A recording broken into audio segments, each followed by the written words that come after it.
Greetings, denizens of the tri-state area. Jacob Weil here. And Blue Dragon 5. And Dragon, I know what we're going to do today. We're going to activate the Recap-inator and discuss my favorite cartoon, Phineas and Ferb. That's right. In honor of the 15th anniversary and in preparation for the upcoming revival, I'm guiding Blue Dragon 5 here through the series, experiencing his reactions, watching it for the first time, and reliving my summer memories throughout the years. Today's episodes are Bubble Boys and Isabella in the Temple of Seth. Before we move on, though, we have a comment from Code Geass. Oh, hope you're having a nice day. Thank you, Code Geass. And I know we're going to recap today. They're recapping another episode of their show. Sure they are, Candace. Alright, first up is Bubble Boys. The boys float around like men. How you coming down on the Bubble Dragon? Well, I hate to burst the bubble, but yeah, I gotta admit this was not a strong week for me with Phineas and Ferb. All right. Yeah, it was not an impressive week at the very least. It wasn't a bad week, but it was far from an impressive week. I mean, bubbles admittedly aren't exactly the grandiose stuff that you're used to for this show. Yeah, I mean, it's not so much the bubbles. It's just I don't know. Something just didn't quite. I don't know. It felt like it felt like this episode was very kind of easy breezy. It was like okay, they're doing stuff, and we have some off the wall Candace stuff, but I don't know if it's necessarily the. I mean, actually, I think the Candace stuff was pretty good, but it was a little one note. It was like it was pretty straightforward. Okay, Candace is driving like a maniac to catch the boys, and that's funny. That it's. I don't know. It just didn't feel like. I'm not saying it needs to be Yates, but it just feels like it was very surface level. It was very much like, yeah, and they're in a bubble, and they're floating around, and we have Baljeet stuff, which I'm going to rant about, but minorly rant, not angrily rant about. But we had Baljeet stuff, and that's about it. Yep, I think this episode has memorable moments, as Code Diaz points out, one of Doofenshmirtz's best songs. Well, that's another thing too. We'll get into the Doofenshmirtz plot is very recycled, and we'll get there. But it is kind of recycled, but it's still hilarious. Sure, it has to be. It's like more method. He says this is one of more memorable episodes, and we have Aquatad here as well. Says I'm a loyal member of Isabella in the Temple of Sap as well. But we'll get to that one next. Yeah. All right. So the boys are blowing bubbles in the backyard, which is a very quintessential summer thing to do. Yeah. Since we're coming out of Halloween, I just want to mention this. My local comic shop, they had these awesome. I got them a while back, but I put them out for Halloween. They put out this very retro looking set of they're like I don't know, maybe 12 inches or so, but like these 12-inch tall big bubble wands of monsters, and they had like the classic Universal monsters, with the exception of Dracula, because for some reason, in the making of the set, Dracula's like the only one did not get one of these, but it's like everyone else though. I mean, Invisible Man, Creature from the Black Lagoon, Mr. and Mrs. Frankenstein monster, if you will, bride and the monster. So why did they have Dracula? That's the thing. I don't know. I want to say the idea is they were going for like a retro thing from back in the probably the 50s or so, when they probably put those things out in a smaller form, or maybe it's the same form. They probably remade them in the modern era. But I'm going to guess when they made those, maybe they didn't have the rights to Dracula or something. I don't know. I don't know why they did not have Dracula. It's like I asked the guy, like, wait, where's Dracula? He says, no, that's the full set. They didn't make a Dracula. That is weird. And there were others too. There's like I can never get his name right. The blue crab looking alien monster. Like God, you know who I'm talking about, don't you? Like the one part of the. You mean is he part of the Universal ones? Yeah, I mean, I'm pretty sure he is a Universal monster, but not like not the black and white era. He's like more like a 50s B movie kind of sci-fi alien monster, like crab-like hands. Creature from the Black Lagoon? That's not it, isn't it? No, clearly not the Creature from the Black Lagoon, Jacob. No, the Then I have no idea. Begins with an M, but it's something. I don't think that's a universal one. I'm not sure. Because the last universal monster pretty much was a creature from the Black Lagoon. Yeah, well, that's fair. Then for some reason, it's like one of the things whenever you buy like a set of the classic movie monsters, this thing is also included within it, but obviously not like a core universal monster, which is why we're struggling to think of the name of it. That's fair. Yeah, anyway. But yep, it's officially Halloween is officially over. Yes, but Day of the Dead still rages on. Oh yes. Okay. Anyway, I think maybe they thought Dracula was overused, says Kogias. that's possible. Yep. It feels like a really weird omission, but It is kind of odd, but maybe there's a reason for it. But the world may never know. How true. So, yeah, of course, like blowing the bubbles in their backyard, like checking out the reflection it makes when Ferbs turns into Baljeet's face. So I'm starting to have this Chief O'Hara thing with Baljeet. Where in '60s Batman, the gag was if you really watch '60s Batman, you look back on, you can kind of tell like, man, Batman does not care for Chief O'Hara at all. It's kind of like in the subtext of all those scenes where he's really glib with Chief O'Hara, and you can kind of see how annoyed he's getting with him. And that's the thing. Like that, honestly, Jacob, it's kind of visually expressed just in that moment. Just like Baljeet's like reaction is like the reaction of someone who's like, "Oh, this guy's just good." Is just inserting himself into the ego on this guy. Just inserting himself into the episode and say, like, "Look what I have, guys! I have the color-coded schedule." It's just like. It's like, Baljeet, no one really asked you. We're trying to blow bubbles here, and you're showing up and saying, I don't have time to do anything. Well, why'd you show up then, Baljeet? Why? Because it was on the schedule, Dragon. No, you're right. That's why I showed up. But you see what I mean, though? It's like there was no real good reason for him to be there. Like I said, it was on the schedule. That's no good reason. It's a reason. Not a good reason. Yeah, Chief O'Hara's hilarious. I should bring him back. Imagine him and Bullock working together. Oh god, that'd be so funny. But it's interesting. Lego Batman did a revamp on Chief O'Hara, where it's the female Chief O'Hara. That was so it's kind of interesting. You can imagine like Bullock being paired with her as kind of the Montoya fill-in. So you'd have like Bullock just dealing with like kind of a rebellious Chief O'Hara. Oh jeez. Hopefully a lot more likable, which again would defeat the purpose of our Chief O'Hara gag, so maybe not. Regardless, let's see. Anyway, yeah, but you see, I use the Chief O'Hara comparison because it's starting to feel like the episodes are getting self-aware of like, yeah, Baljeet, he just kind of shows up, and you get a sense the boys are they're not getting most out of this friendship with Baljeet. Phineas is obliviousness, obviously, but I think Ferb's kind of getting it right now. I think Ferb's kind of like, this guy's kind of the rude awakening in our summer days. He's always giving us tasks. He always wants us to bail him out of trouble. He wants bail money with technology, essentially. Like I said, I don't really see that. It does, like I said, it does appear less and less as the series goes on. We'll see. But I'm just saying, right now, I'm still kind of getting that vibe. I think you're right. We're going to break from it, but right now, I still see the shades of it. I think Ferb was just more surprised by him being there. No, you're right, but I'm just saying, like, that reaction followed by just that look on Baljeet's face, like, that kind of says all. It just kind of says all. I mean, Baljeet is still considered a core member of the group. Like, well, obviously. If you remember Irving, like, he's more of the kind of insert character there.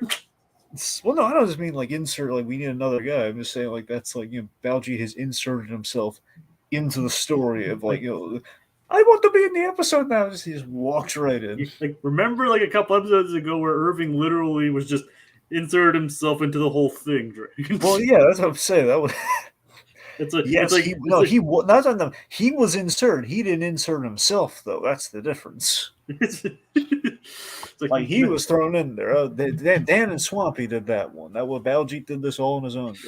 Yeah, of course, Dragon. Sure. Okay, look, I'm having some fun with Baljeet here, obviously, but it does. Still, though, it does feel like a little it feels like we are scraping a little bit the bottom of the barrel of the Baljeet stuff. We're just kind of we gave him like a color coded schedule, just listening to all the things doing. I think the jokes are a little against the surface level, a little hit and miss. Here's the fact of like, I know I moved everything around so I could answer your question. Like, man, Balji, why is he stats like jam packed schedule wise for his summer, and yet he's making time to chat with the boys who apparently, as we say later on, like, oh hey, let's ask Balji what he's doing. It's like he feels a little slighted. Well, Balji, you feel so slighted. Why are you there? It's like, man, thank you for inviting me. Yeah, like that's hilarious. But I'm just saying here, it's like, no, that's what I'm doing. Well, yeah, about you because you're not really doing anything. You're brandishing like probably like a laminated piece of paper right now. It's like, is it time for me yet? I'm saying Buford's the real star. They're like, move over, Balji. Let's bring in the other B here. Let the other B titled character, Buford. I mean, that is another reason, probably one reason why Buford did get more prominence, because like his interactions with Balji and the rest of the group make for a lot of funny moments. That's what I'm saying. It's kind of occurring to me that Balji and Buford, they are absolutely unequivocally a package deal because Buford has a star power. He could exist on his own, but Buford and Balji, that's the star power there. And without Buford, I think Baljeet really is like we gotta be really choosy at what stories we give Baljeet because otherwise he might overstay his welcome. Like I said, I don't think it's. I think that kind of like goes away, and it becomes like more of an ensemble as it goes on. Sure. So Buford, very simple goal. Jacob, what's Buford's goal? Float. Can we blow a big bubble so we can float around like little woodland pixie? Can I say that out loud? So Phineas says, "Yeah, that's great. Let's do that. Well, except for the pixie part, but let's do that." I want to float around like men. Now that they're men. Now that they're men. Every time I heard that line, I kept thinking of that lyric from that song. They can do anything now that they're men. Men.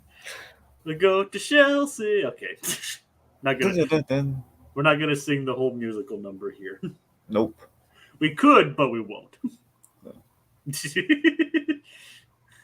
Not unless we have super chats and lyrics. Well, I know the lyrics, but anyway. But we don't have super. Technically, we do have access to super chat, but we don't have enough of an audience for it. True. So let's see. Yeah, so they want to blow a bubble, want to float around like men. Like men, yes. As I said, let's face it, Baljeet, all he's there for is overscheduling gags, which kind of wear a little thin. All of this just to set up. Okay, he's gonna be so behind schedule. He's gonna start to hyperventilate, which is gonna save him from modern art, street art. It's gonna save him from street art. Pretty much like very pointy street art. So I keep getting it wrong. It's public art. That's what it's called, like public art. The horror, right, Dragon? The horror. The horror. The pointy horror. Horror.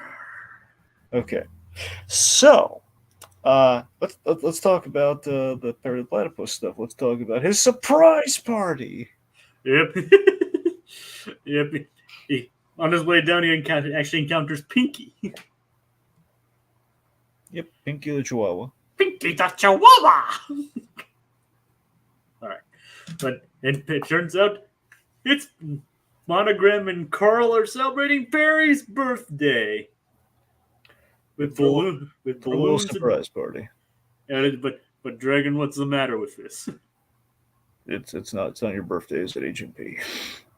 He's like, he shakes his head. I gotta be honest. I laughed so hard at this joke because this Perry's reaction just the timing on this, and just like Perry's like nodding, like, just looking at him. The awkwardness of just like, yeah, we went through a lot of really, really nice trouble, but we went through a lot of really nice efforts here for completely. And it's like they're going to go that much trouble. They're not going to bother to look up when his birthday is because they have to have it on file somewhere. Maybe they got it mixed up. You know who I blame? Carl. Yes, Jake. It makes you want to go, dang it, Carl. Dang it, Carl. Even though technically it is Monogram's fault in this case. Oh, we don't know that for sure, though. I mean, so someone needed to do their due diligence, and you think Monogram would have made? I believe Monogram delegated to Carl. All right, all right. So you know who would be able to plan and memorize birthdays? Who would, Dragon? Carl Weezer. Carl Weezer. Because you know when it's important, like if it were Jimmy's mom, he would Jimmy's mom. he would know that birthday. Oh my god. Yeah. Also, you know, to a lesser degree, Who? I think Carl the Minion would know. Probably. Yeah, because those minions, they're they botch it up, but they're coordinated. They know how to coordinate an event. Like remember they had Dracula's birthday. It was horribly timed and it eviscerated him in that Minions movie. But Yeah, like they shouldn't have planned a day party. yep. Well, incinerate him, not eviscerate him. That's something much more horrible. It's more Wolfman territory. But yes, okay. Yeah, if they would have just waited like 12 more hours, he would have been fine. Yep. All right. Carl from ATHF wouldn't remember and wouldn't care. No.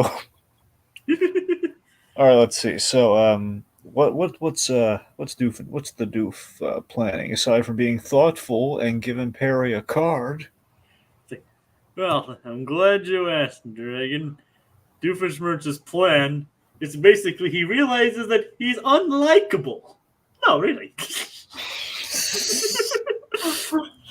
So That's a lie. Doofenshmirtz is entirely he's the most likable character on this show. No, seriously, he actually is the most likable character on this show. I don't doubt that. I mean, that's why a lot of people love this show. One of the reasons is Doofenshmirtz. But Yep. but it's like, but he's talking about in universe, of course. Yes. Also, I love how he traps Perry with the confetti card. Yep. It's like, and his plan is to use music to mix country and music western together to form country and western music. Ugh. And using the Yodel-inator. Which is this little cowboy hat that essentially, in a sense, it auto tunes his voice so he sounds like Mr. Wynn from that episode of Hey Arnold, where he could sing. I believe sing like Randy. I believe Randy Travis is in that episode, so I believe he also did the singing voice of Mr. Wynn. So essentially, sing like Randy Travis. Yeah, that's nice. Whoever, like, someone by the name of Jeff Gunn did the music, did the singing for Doof. Well, yeah, this I would say that was with Hey Arnold, but yeah.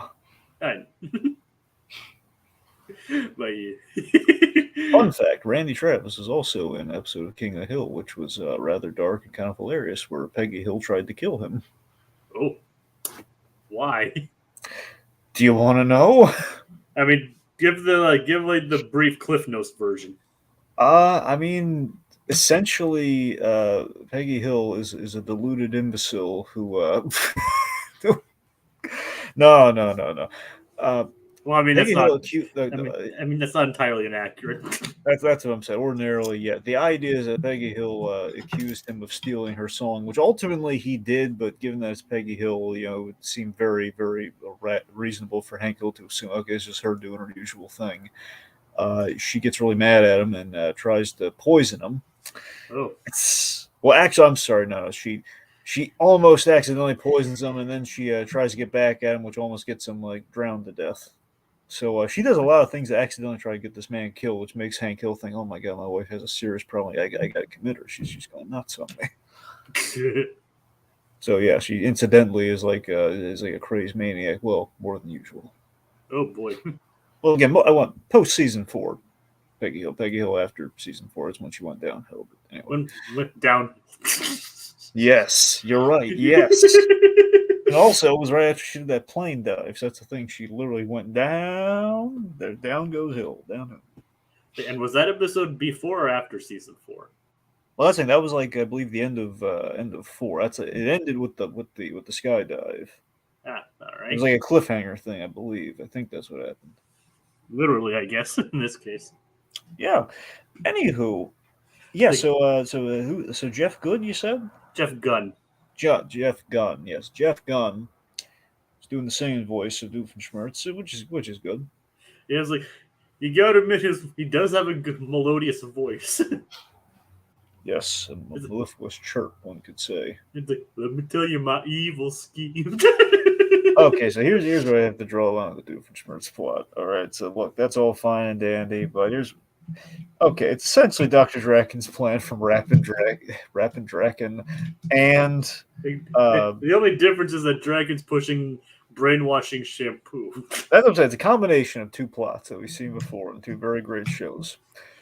Okay, one. It's the Rappin' Draken episode from Kim Possible with the Lather and Sand Obey. And cranium rinse. And cranium rinse. Yeah. So Don DiMaggio's pipes too.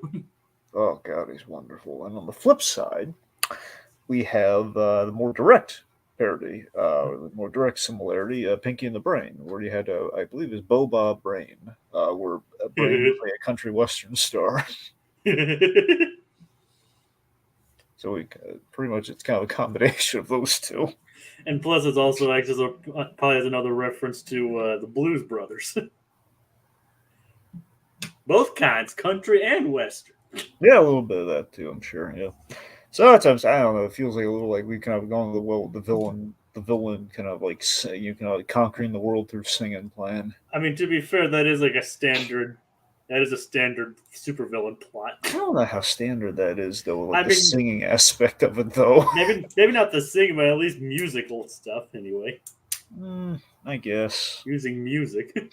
Fair point. I guess. And Dragon's plan didn't actually succeed. First off. Oh, well, his plan probably would have succeeded had Ron Stopple not stolen the hearts of America. Hadn't been for the naked mole rap.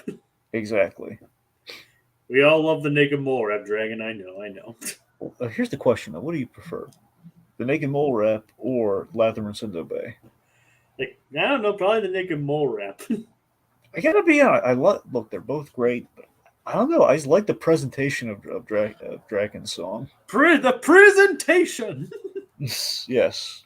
It's what makes him our blue mad scientist with the presentation abilities. That's what makes him a supervillain. Not just a villain, a super villain. Exactly. All right. It's like, but yeah, like I don't know. I kind of like the whole beat and like more inclusionary aspects of like it's like it's Ron singing about Rufus. You can't go wrong. Yep. Anyway. All right. But yeah, I just find the whole thing hilarious. Like that voice coming out of Doofenshmirtz, and the whole how on the nose the lyrics are. Mm-hmm. And just him in that cowboy getup, like Cowboy Curtis getup, is ridiculous. I don't know if it's like I know it's not exactly Cowboy Curtis, but it's very loud. It's probably like a closer to like the singing cowboy or whatever. You know what I mean? Well, it's a little vague, Jacob. The singing cowboy. I mean, it's like you're like a John Wayne or Clint Eastwood kind of thing. I don't think those are necessarily good examples, but I know one of them played a singing cowboy. You sure about that? Yeah. Clint Eastwood or John Wayne played a singing cowboy. I know one of them did. I think so. I mean, I don't know. I think you got your cowboys mixed up. I could be wrong. Maybe there's an obscure movie in which one of them played a singing cowboy. I don't think any of them were really. If any of them, it's probably John Wayne between the two. But even so, I don't think John Wayne is really known for playing the singing cowboys. Yeah, I mean, you might be. There is a singing cowboy. I just don't think it's those two. I mean, he was in Rawhide after all. Clint Eastwood was.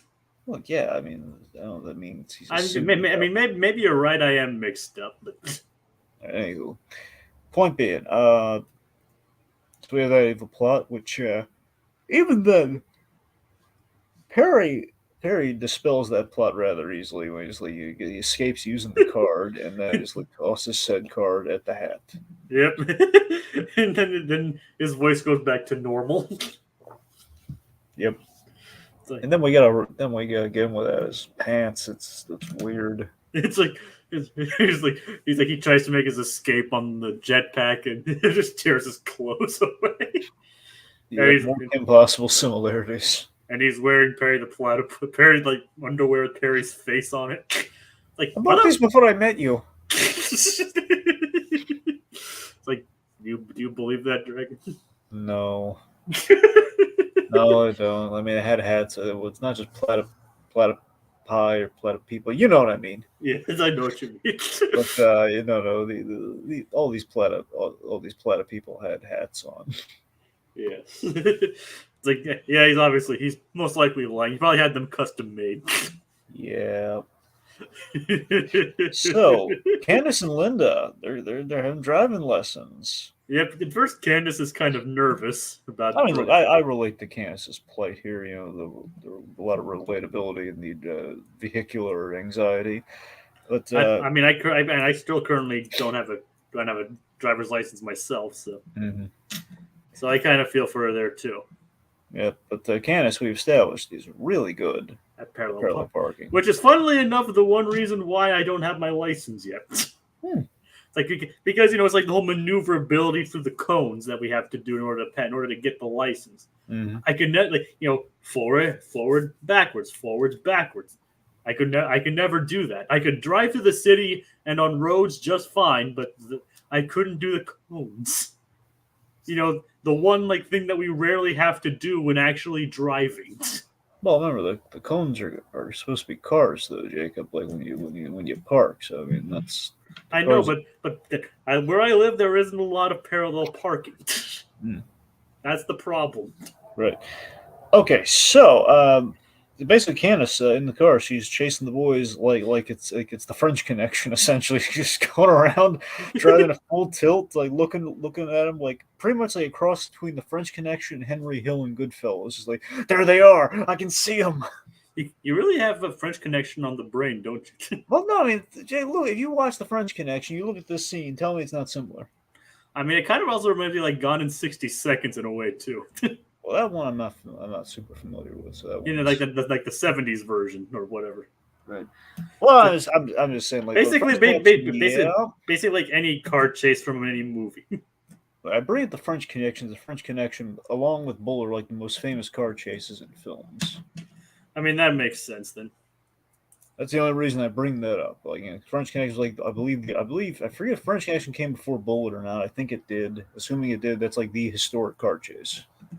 I mean, I'm just saying that because we just watched The Exorcist the other day, and yeah, we obviously brought up the French Connection, considering they share a director.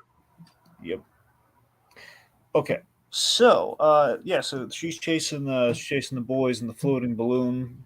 A little like the Muppet movie. Sorry, in the bubble. I bring up the balloon because I was about to say a little reminiscent of the Muppet movie, which of course has the balloon chase in it.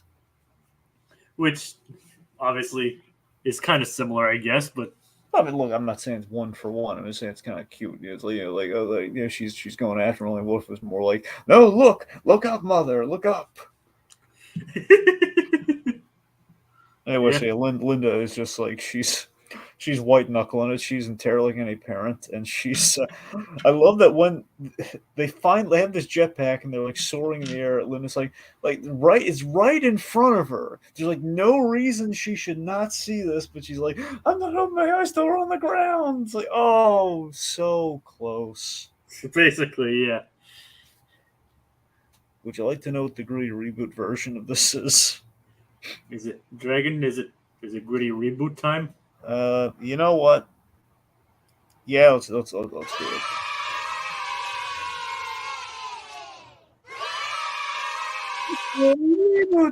Well, you're supposed to say it, then hit them. I did say, but I didn't really. Apparently, it's also on loop for some reason. So it's gritty reboot time. There we go. All right. So imagine this. Okay, Linda is closing her eyes. Candace is careening through the air. There's the boys and company in the balloon. Sorry, in the bubble, not balloon, in the bubble. They do have a giant balloon race themselves later on, though. Of course, in the giant bubble, and Kisses, look, Mom, there they are. I'm not looking till we're on the ground. Then there's like a boom. There's a from Linda's POV. We see blackness, but we hear like a series of thuds. I guess roughly 1, 2. I don't know. It's probably I forget how many Fireside Girls we have, but No, God, Dragon. essentially, you hear a number of thuds, and then they land on the ground. Then Liz opened her eyes, like, what is it, Candace? The boys. I don't see them. No, you don't. Oh no. So that's the reboot where it's like Linda never saw him. And that was the last time she ever didn't. She ever not saw him. Oh boy. And Candace is like shaking and like in fear, like, what have I done? And Linda's just gonna be in complete denial, like, I guess they ran away. Like, no, Mom, you understand. She's trying to tell her, but she's not listening. She just thinks she's crazy. Like, Janice, I don't know. They just ran away. All of them. They all ran away. What do you want from me? Like, admit it. That's the thing. Is like Linda's at a point where she knows deep down what happened. She just can't admit it because the horror will be too much for her. Like, I turned a blind eye while my one child vehicularly manslaughtered my other children, the whole bunch. In the gritty reboot, Monogram would give Carl concussion for getting Perry's birthday wrong. And the gritty reboot of Doofenshmirtz version of this plot would sure be something, but that's not until season 3. All right, anything else to add to the gritty reboot, Dragon? No, I think it's dark enough. All right, back to the bubbles. It's like, so the boys are still floating around like men. It's just honestly, I mean, I kind of wouldn't mind floating around in a bubble like that myself. Just sit back, relax, be at the mercy of the breeze. Hopefully, not land on some spiky public art. Well, the guy in the floating lawn chair said the same thing. We saw what happened to him. Which one was that? They tested this guy on MythBusters. This was there was a guy who reportedly used a bunch of I guess helium balloons and tied them to a lawn chair, and so in a sense it was a precursor up. Oh no! And did not. I forget if he ended up in power lines or if I know he didn't last up there long, but he did go up in the air. There were power lines in this episode too. Yep. Oh boy. And they avoided that fate using by leaning, which is of course brought up in the B plot of the next episode. Yeah. So it's like power line.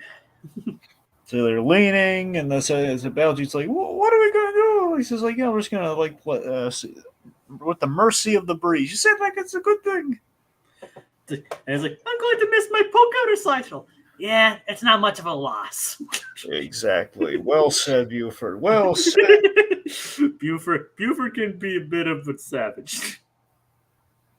Well, yeah, look at him. Yeah, he can. But of course, as the episode does on Belgie, does actually learn to relax and go with the flow, which is nice. I mean, does he though? Yes, I mean you see him relaxing in the bubble. Yeah, I guess we do. It's like there was a Batman cartoon villain called Professor Bubbles who would trap ships in giant bubbles. Do you know this one, Dragon? Well, here's the thing. That sound. I'm blanking. I don't know if he was original for Filmation Batman or if he was. That's the thing. I never watched. I'm not good on the Filmation Batman. That one I was not really privy to, but it sounds like he might. I don't know if Kugias is making that up or if that's a pull from that from Filmation Batman. I'll check. It sounds like there it was the Filmation Batman. That's what he said there. Okay, that's it. That's the one. 1977 Batman cartoon show. Yep, that's what I thought I was getting at. But yeah, that's the thing. I never saw that character with my own eyes, but that's just hearing that premise now. Like, yeah, that sounds very Filmation Batman-y.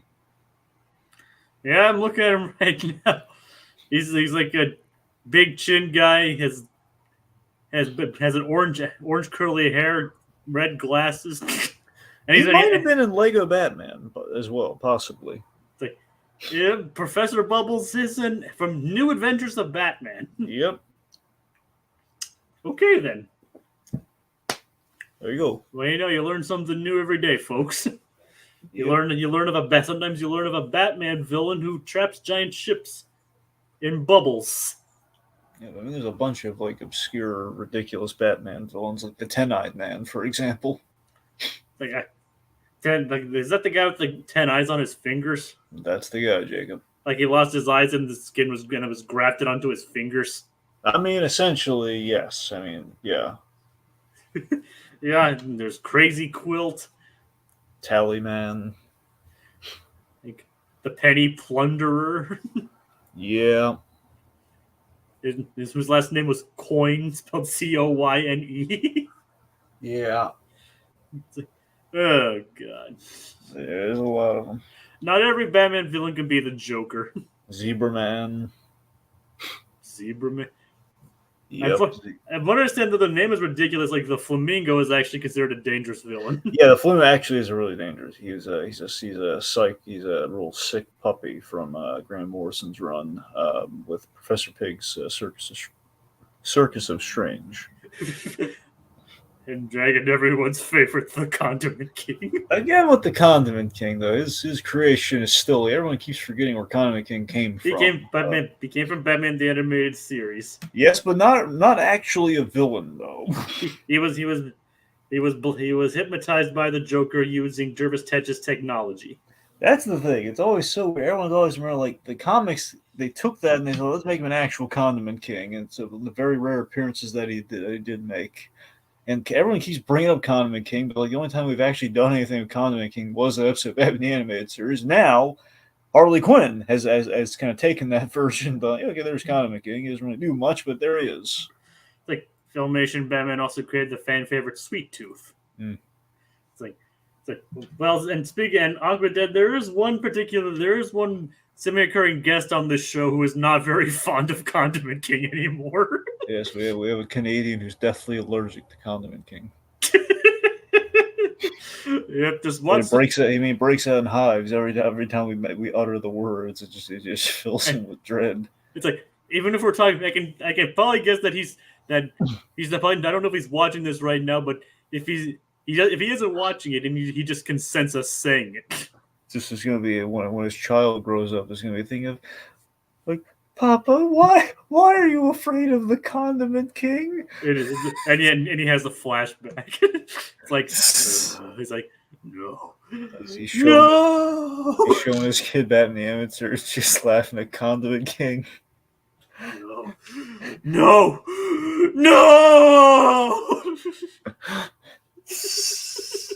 He's like, when will I ever escape from the Condiment King? Oh God, I love it. Where did we first do that one again? When did he say that? I think it was one of the Haunted Mansion ones. I think, I don't know. Well, I forget if we just had it directly in the Batman debate or not. Yeah, I think that was one of them. But it was I killed Condiment King. Because it was the Cookie Monster killed the Condiment King he said that as a joke, and that was one of the words. Yep. Oh God. Anyway, we should move on. Laser Dude's silly. All right, so. Yeah, but we've kind of earned that from him being mad at us for that. I mean, we kind of brought that on ourselves. Oh, the mental anguish on Laser Dude. It's kind of funny.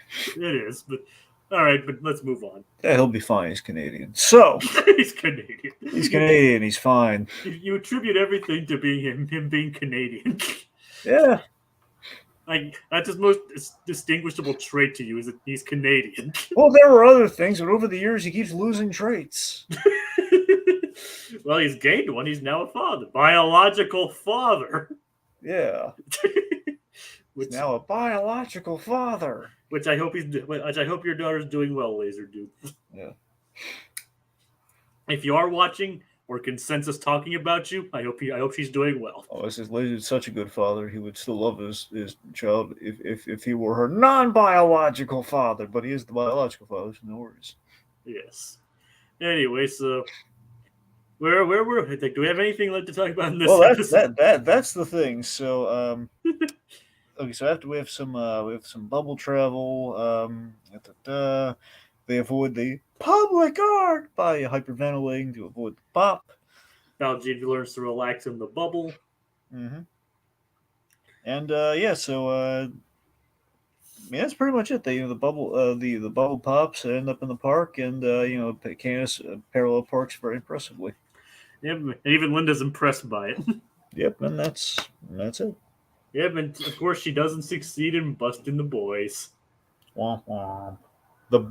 She doesn't burst the boys' bubble. They met themselves this time. Oh, you're right, Dragon. Ooh. For once, Doofenshmirtz's plan didn't actually clean up theirs. Yeah. So, and the next episode doesn't even have Doofenshmirtz in it. Isabella in the Temple of Sap.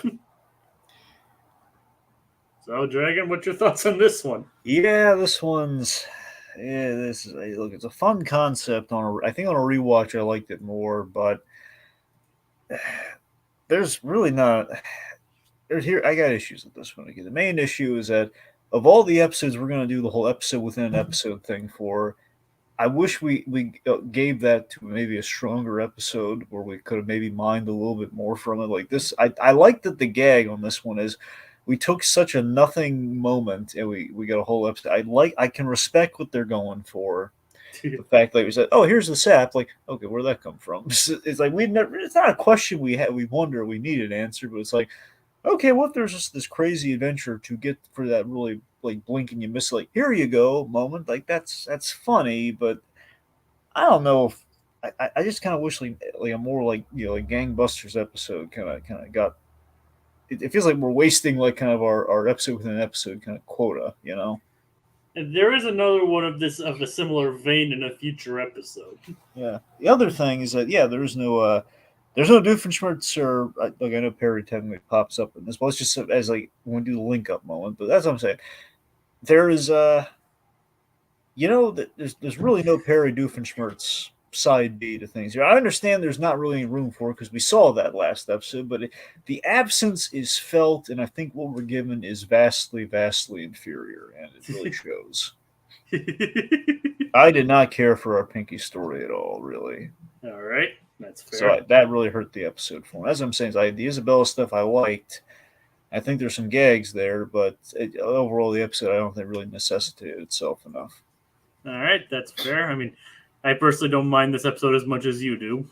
No, look, I'm not saying it's like it's like the worst thing ever. I'm just saying like this did not. I was hoping maybe like, okay, first episode I'm a little iffy on. Maybe the next episode's going to really like bolster it. It did not quite bolster it. I mean, I think there are more gags in this one, but Of course, we do have some fun guest stars in this episode. Mm-hmm. Of course, Jane Leaves returns as Admiral Acronym. Yeah, it's like you're a fan of her, especially from Frasier, right, Dragon? Yeah, Daphne. Like Daphne Moon, even though she's not in the reboot or the revival. Yeah. Neither. Well, then probably the only way to warrant her appearance is if she came back with Niles, and that probably. I still wonder if they're going to be able to pull that off in like a second season, or maybe by a finale, or what if they've kept it really under wrap. I have no idea. Doesn't sound like they're coming back, but if they were, it sounds like right now, from my understanding, this Frasier, like it's kind of weird, like crossing a reboot and a revival, but essentially this Frasier revival. If it seems to be doing really well. If it does continue to go well, you'd have to imagine they're gonna offer David Hyde Pierce at King's Ransom to come back at least for one episode. Is Roz and everyone else coming back? I mean, the word is that Roz is absolutely. We know Lilith's 100% going to show up, but Baby Newirth has been confirmed. I know that much. I don't think it's been 100% confirmed that we're getting Roz, but it's very likely we're getting Roz, and they've had like a few nods to her. So it sounds like Roz is more a lock than anyone else. I suspect we're going to get Roz and maybe Bulldog. That's what I think we're going to get. But obviously, we can't have John Mahoney back. No, but that's the thing. They have some lovely tributes here and there. Like they called the bar Mahoney's after John Mahoney, and let's see, there was another. Oh yeah, there's John Mahoney. They named one of the characters. Well, one of the characters is named John. I forget if it's the. I think the widow's husband was named John. It's like a tribute to him. Either that or the baby's name was John. I think the baby's name might be John. It's one of those things. So there's a character named John on the show. That's nice. Yeah, and there's a few little not. Oh, and there's a character named Moose after the dog, after Eddie the dog's actor, who also Eddie's also passed. So Eddie's dog was named Moose, so one of the firefighters' characters' names is Moose, and they had a Dalmatian that has like a very similar shtick to Eddie the dog. So they've kind of been doing a few. And that's a nice tribute. Yeah, that's what I'm saying. All the tributes. That's what I'm saying. That's the charm of the show, Jacob. I mean, the Kells delivers, and the Kells. Yes, the Kells deliver. The Kells is flawed. I mean, a part of me was a little worried for him because the Kells, it's like you got to wonder if he's gonna be able to, to dip into what he did before. But it's like he didn't go anywhere, man. He just shows up. Oh my god, you can just turn it on like that when you play a character for 20 years. 20 years. I mean, 20 plus. Yeah, essentially 20 years. Yeah, 20 years. He's slipping right into it. You got to remember though, like he didn't miss a beat. He's doing a 3-act structure with Frasier. If you look at the course of these 3 shows, you have Cheers, Frasier, and the Revival.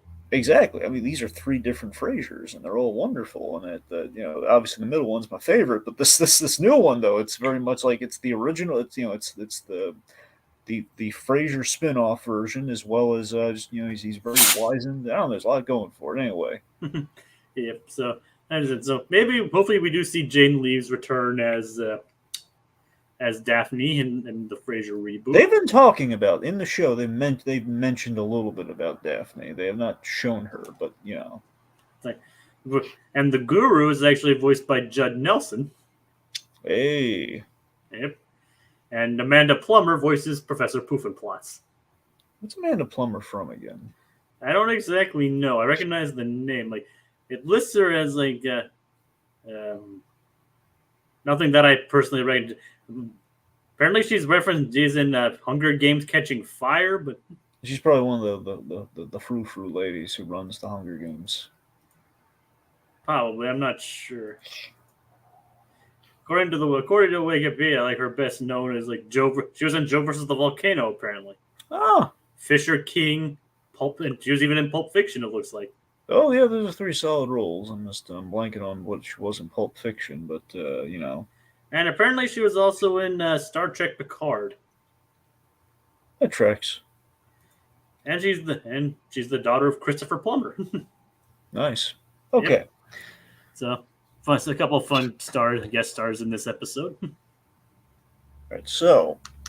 Yes. Okay. Code GS in the comments. As long as they, first off, I guess hope we get an episode entirely through Monogram's point of view. That would be really funny. Unfortunately, that doesn't really happen in seasons 1 through 4. But maybe that's one of the things they'll do in the. I mean, there are episodes where he plays more of a major part, in one of the special episodes, one of the hour-long episodes. He does have a little bit more of a major role, but major role, but. Even then, it's not really nothing too substantial. As long as they don't recreate the character actor with CG and or AI, which they haven't. So they haven't really. I think there's his tributes are great, but CGI recreations of dead actors is questionable. And most of as Code Geass said, but I mean, I think a lot of people are fine with it as long as they're given permission from the family to do so. Well, again, letting you know is they haven't done that in Frasier. They killed off they killed off the father and the dog. So, I mean, it makes sense considering it's supposed to be a real time gap, right? Yeah. Now the theory, though, here's the interesting thing, though. Wendy Malick is still around, and a lot of people speculate she'll make an appearance, maybe like having like a little chat with Frasier. Maybe they kind of talk about feelings he has about his father. Like, sometimes even psychologists need psychologists. Mm-hmm. I mean, like, I actually just started rewatching Frasier the other day. The original Frasier, I mean. Yes. Yes. It's still very funny. I would hope so. And of course, again, Kelsey Grammer knocks it out. Have you ever met Kelsey Grammer? Oh God, I wish. No, I haven't. Yeah. I'd be talking his ear off about the prospector from Toy Story 2 if I ever met the Kells. It's like, I don't know if you like met him before we started like doing this regularly or something. No. I wish, but no, I've not the pleasure of meeting the Kells. He doesn't do a lot of cons, I think. I worship the altar of the Kells, but I have not met the man. No. And where did they? Brief aside before we actually get into the episode itself. Where did the Kells come from? For me, Kevin Smith. Kevin Smith nicknamed him the Kells, and apparently, in real life, though, Kelsey Grammer has been nicknamed. That's a shorthand for his name in the industry. Some people call him the Kells, or even himself, like he's referred like as Kells. Like some people just call him Kells for Kelsey Grammer instead of saying the full Kelsey. Huh. All right, I didn't actually know that. I mean, Kevin Smith, I think, popularized and kind of introduced me to the term, but that's where it comes from. It's like, unfortunately, and that's another guest star that does not appear on this show. Unfortunately, we don't get Kelsey Grammer on this show. Sadly. Yes, sadly. We do get Kevin Smith though, so there is that. So, trust me, at least I may be a bit reaching it, but I think you'll really like the episode he guest stars in. It's like, I had a nightmare last night where Kelsey Grammer died. Thankfully, he's still alive as far as I know. Oh, God, this is not... don't. Right now, everyone's dropping like flies, man. Don't put that in my head now. It's like, Kelsey, he's still going strong. Yeah. Frasier has not left the building yet. Anyway. Right, so into the actual episode now. Isabella. She has a little adventure here. It's a fun shake-up, showing like Isabella's POV on things. She wakes up, got a big old bed head, and she's getting ready for a day, and she's joining the Fireside Girls. I wish it was as easy to give her a bedhead as she does. Like, just shake her head a little bit, and it just goes back to normal. Yep. It's like, do you ever have like a bad hair day, and you just wish you could just like shake it and have it go away? I've had times. It's like, well, I wish that kind of. I mean, I'm sure it's probably more relatable to people with longer hair, but I mean, I don't really have that long hair, but I still have issues. Yeah. But either way, it's like so basically the girls are trying to still earn patches, like including saying a word no one else in the room knows, like sesquipedalian. Which, do you know what that means, Dragon? Not offhand, Jacob. Sesquipedalian basically means... Use it in a sentence. A word... Sesquipedalian means a long word or a word characterized by the use of long words. Which is why the fear of long words is called hippopotamonster sesquipedaliophobia. Yes, I know what that's called. I forgot that Kevin Smith guest starred on the show. He's in so many things. Yep, he is. So of course the girls are trying to decide what patch to earn that day. And of course it's like the Help Phineas and Ferb patch, as they've come to know it as. It's called the Help Thy Neighbor badge, man. Come on. It's like, but to be fair, I mean, that pretty much is the only neighbor they help most of the time, it looks like. And obviously you understand why. Yep, so again, they go for the Help Thy Neighbor badge again. Yeah, it's like, apparently Millie's already earned it once more than the others. Yeah, because she had to double back one time, and Isabella's just really ticked off about that. I wanted to have the most of those. It's just like I know, don't remind me. Yep. See, I actually hear a lot more. I hear their names in this episode. I don't think we hear a few names. I'm going to hear all. We're going to get a full roll call though. it's Addison, Millie, Holly, Katie, Ginger, and Gretchen. And obviously Isabella. Yeah. Okay, so one of the girls, which girl has the crush on Baljeet? Ginger. Okay, so that's Ginger. Yes. Wait, that's Ginger? Yes. She doesn't even have red hair. Ginger's a name and also a type of spice dragon. I know it's a type of spice, Jacob. I mean, don't you think it's just a wee bit odd? Like, hey, we have a little girl. We're just gonna name her Ginger, and like it's like, hey, look at my adorable daughter here. Her mother, she has ginger locks. Let's call her Ginger, perhaps. Like you see what I'm getting at here. I mean, just because I'm not saying it's a hard and fast rule. I'm just saying, it would make sense. And I'm saying the fact that we have a red-headed character in our cast, you would imagine that one would be Ginger. Which redhead you're talking about, besides Phineas? The one with the glasses. You mean the Fireside Girl? Her hair's more brown, isn't it? Yes. Okay, well, I don't know. It's a tan. It's like a tan brown. Okay, fair enough. Okay, I redact most of that Ginger point. Yes, the one with glasses is named Gretchen, by the way. And let's wait for her to pull out Galileo then. It's like Ginger's like wait till you hear what her sister's name is. It's Stacy. Right. Yep, they're sisters. Wait, who's Stacy's sister? Ginger. Real? Okay, so okay, that is okay. Yep, it's not revealed in show till season 4 though. But they are sisters. Okay. So yep, she wants to see what Baljeet's doing. and nobody else is interested in it. Even take away her patch. Which is kind of rude. They keep taking off the patch. Yeah, it's not a cute boy. It's a Baljeet. Remove that patch. Actually, I'm gonna endorse that girl for removing that patch. Like, good on you. That was good. That's good looking out. I mean, it's in the eye of the beholder, Dragon. No, it is. But then there's Baljeet, so the heart wants what the heart wants. I mean, but Baljeet though. So I mean, Dragon Isabella's in love with a triangle. Yes, true. But that's a triangle that can build things and has a lot of good ideas. Okay, true. There's that.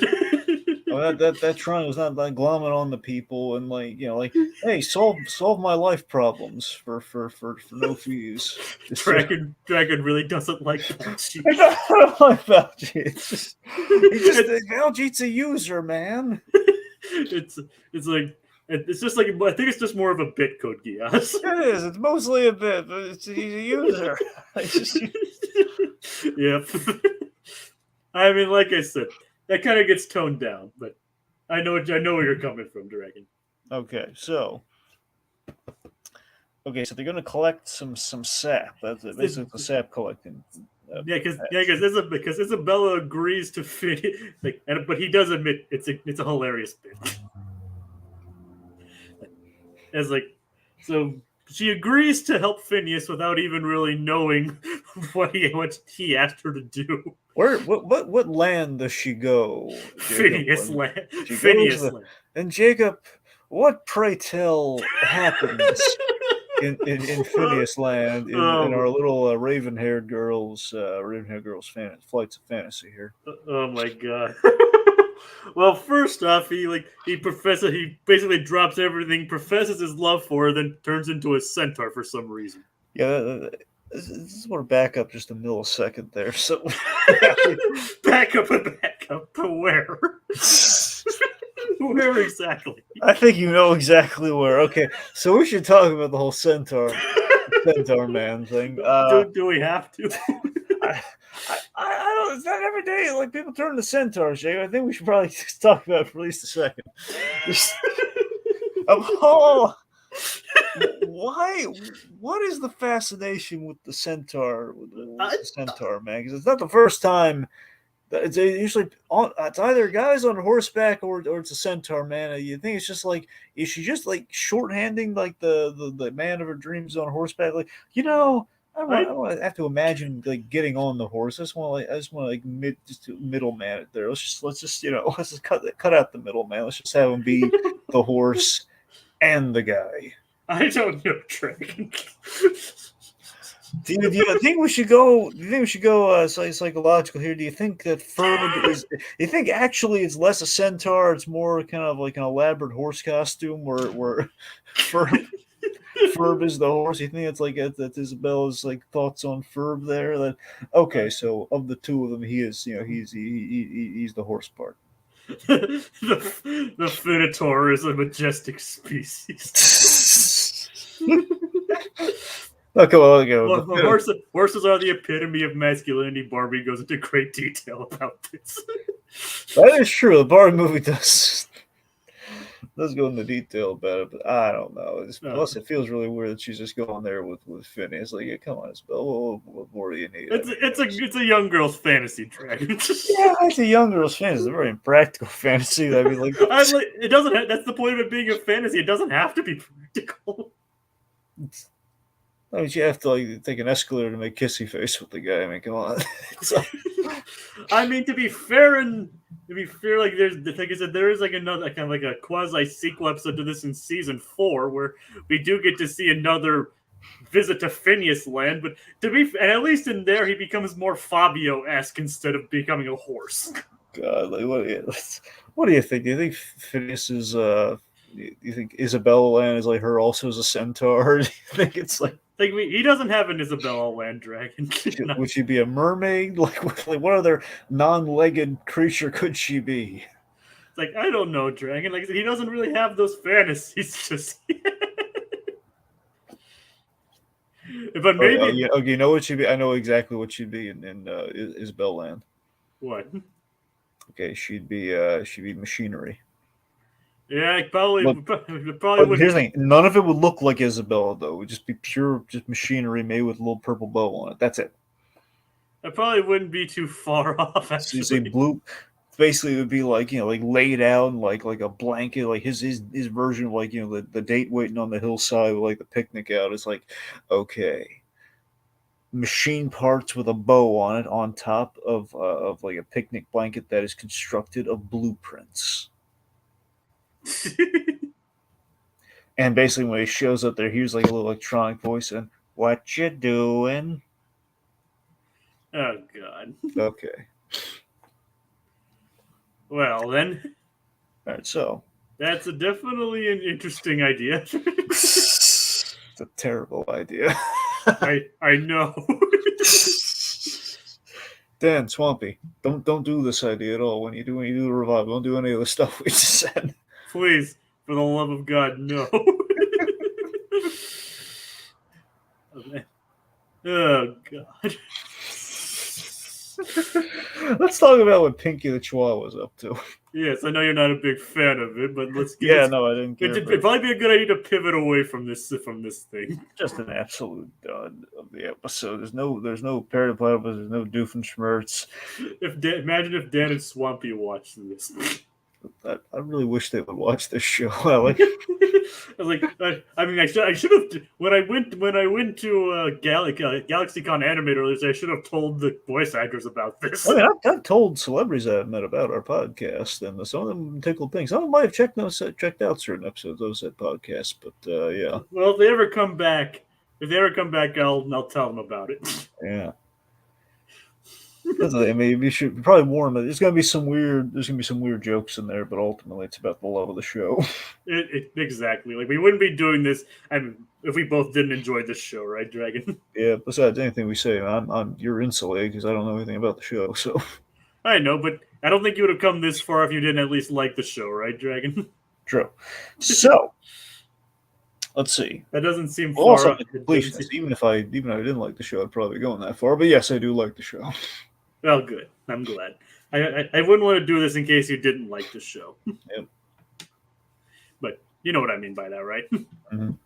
All right, but Poof and Plots basically just wants to take over the. How about they take over the world again? But I Okay, can't do it just unless I'm gorgeous.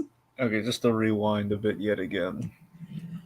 Okay, Professor Poofenplots. Poofenplots. Yes. Just bad name. It's just not a. Do we ever see this lady again? Yes. Oh man. In the same episode I was just talking about. All right.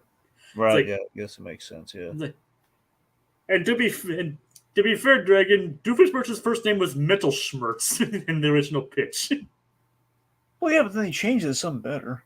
Yeah, it's like, well, the reason is because the reason they changed is because Disney caught on that was a reference to a state in pregnancy. so they had to change to Doofenshmirtz. That was a good. Well, I think that was like a change that was for the betterment of the show, though. Yeah, I mean, I agree. Doofenshmirtz is a lot better of a name. Anyway, so it's Professor Poofenplot. Look, I know there's a lot of I just feel like she's very much in Doofenshmirtz's shadow this episode. It cast a very wide shadow. It's like she's doing all this for hairspray. It's a dumb plan. And I'm not saying that Doofenshmirtz has had bright ideas, but I'm just saying that it's not. It's not dumb ridiculous. It's just dumb lazy. The funny thing is, there's an episode where she literally tries to join a villainous organization headed by Doofenshmirtz, and she's rejected. Yeah. So it's so even in universe, she's not that well respected. It's like we go through all this, and we're not going to let her have the hairspray in the end, or it's like all she. Well, she does get the hairspray. I mean, yeah, but come on, man. It's like we didn't just give her the hairspray. It was like, oh, look, I found it. We couldn't just end it there. No, we had the freezer. Curse you, Pinky the Chihuahua! Yeah, the Chihuahua didn't even do it. Well, to be fair, he caused the accident. I get. Okay, maybe you're right. Okay, he did cause the accident, but still, anyway, I don't know. Plus. Sorry, let me get. All right. Okay. I felt really bad for that poor. I love this character. I think my favorite part of any of the Poofenblatt stuff was I love the exchange she had with that sales girl, the cashier. Well, not cashier, but I guess the stock girl, the sales girl, whatever you want, like the helper girl that was at the store. The associate. The associate, yeah, sales associate. I loved her. I thought she was great, and I thought, man, she was real patient with her and everything. And then she got zapped into another dimension. It's like, you know what? That was uncalled for. We need to send her to another dimension. I mean, that was the whole point. I know. I'm not criticizing. I'm just saying that I felt bad for her. Is all. I felt bad for her. Is like, you know what? But she doesn't seem too unfazed by the whole thing. This is so not worth minimum wage. It didn't really even tick her off. Even that's the thing. I'm upset about this, and just zapped her. It's like, you know what? That was uncalled for. Poofenplots. That wasn't nice at all. This poor sales girl. I don't know. I felt so bad for her. Yeah, that's customer service for you, Dragon. Yeah.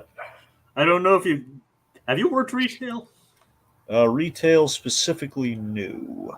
All right, but I think pretty much a lot of people working in retail can kind of relate to that, minus the whole being banished to another dimension thing.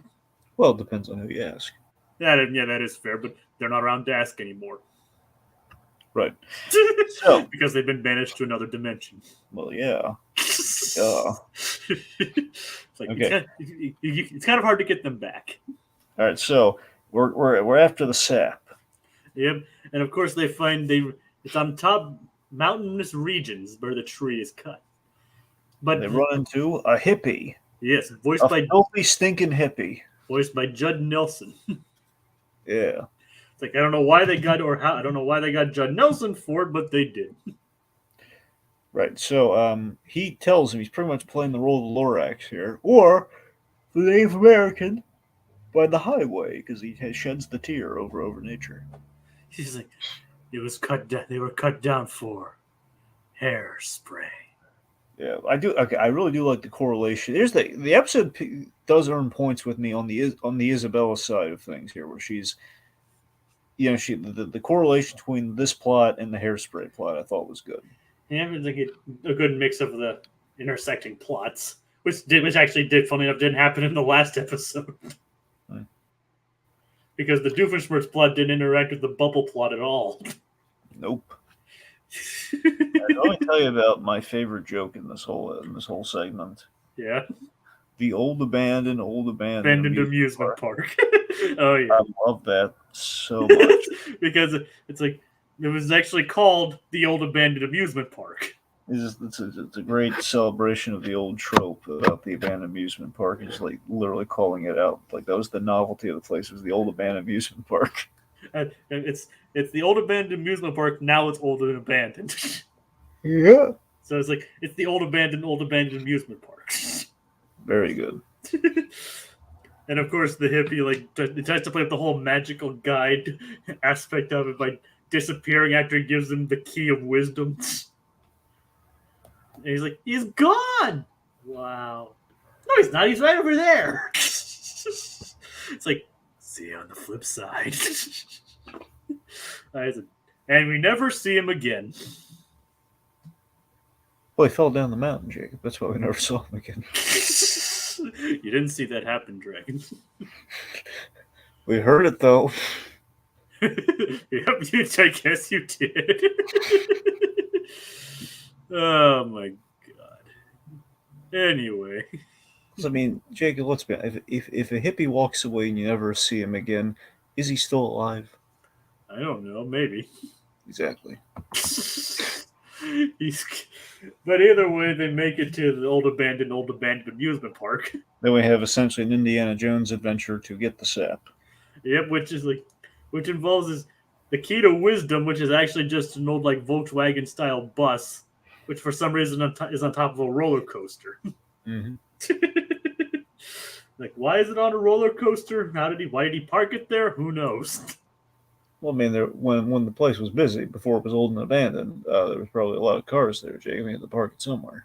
Yeah, like on top of a roller coster, apparently. Well, yeah, because that's what you do. I mean, come on. I know it's not parallel parking, but you got to park it somewhere. I mean, I've been to a couple of amusement parks, and I got to admit, I've seen one with roller coaster parking. So it definitely makes getting out of the park a lot more fun. Well, you never saw Disney in the 70s, man. I've seen pictures. But were you there? No, Dragon, that was 20 years before I was born. That's what I'm saying. You weren't there. Were you there? No, I wasn't, but I heard the stories. I've seen pictures. Yeah, did you see pictures of that? No. And you don't know. You don't know. All right. I'll just have to take your word for it. Speaking of which, Behind the Attraction Season 2 just came out. Wait, really? Yep. Oh, that's why that thumbnail was different today on Disney Plus. All right, I'm gonna look into that. You know that Dwayne Johnson produced show. Yeah, I know. Yeah, it's like I watched a couple episodes of it last month. Yeah, it's not. I'd seen it all. I just rewatched that. I rewatched the Star Tours episode, the Haunted Mansion episode. Yeah, it's not bad. Yeah. But yeah, I think that just came out today. Cool. So it's like, so the girls hatch a plan. Like, of course the bus doesn't start because it's an old abandoned car, basically. Which it's actually kind of a nice looking car too. Like, has a lot of the hippie stickers and everything. Yep. It's like, so they write it down. It flies off. They grab the sap. Isabella does a dive using all the sashes to grab the sap, and they were basically use the momentum to coast it back to Phineas, basically causing property damage along the way, crashing through the gates of the park, delivering the sap in one piece to Phineas to complete the bubble, breaking several laws in the process. Yeah, like several driving laws, and like I said, destruction of property. Yeah. But it's all for love. Yep. Yeah, right, Dragon? For love. For love. Because love. Love. And of course she goes to Phineas-land briefly again, and then Doofenshmirtz's hairspray goes off all over her, sealing her in place. And that does it. Do you have any gritty reboot stuff for this one? Well, I mean, I could if you want. I mean, if you don't have anything prepared, we don't have to. But if you have, if you have something thought of, I can do that. All right, let's do a little gritty reboot time on this, just a little bit. And no cheering on this time. It's only a one-time thing per show. I know, I'm aware. I know. I'm telling the audience. All right. The gritty reboot wrote itself.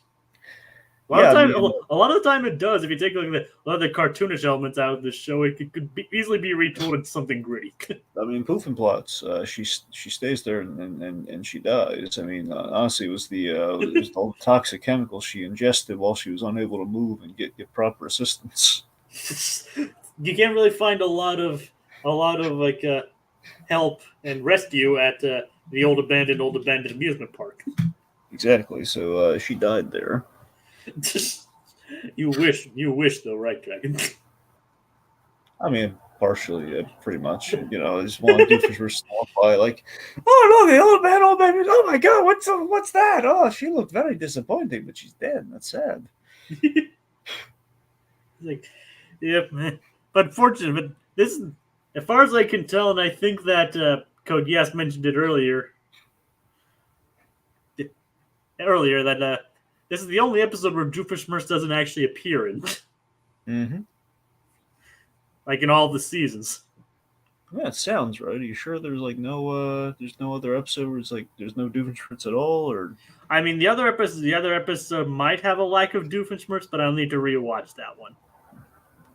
It's like, by the way, I did a review of this channel on my own channel. Don't write in and say anything bad about you yet. Oh, that's nice. Code Geass. Yeah, it was good. It was a good review. Did you watch it?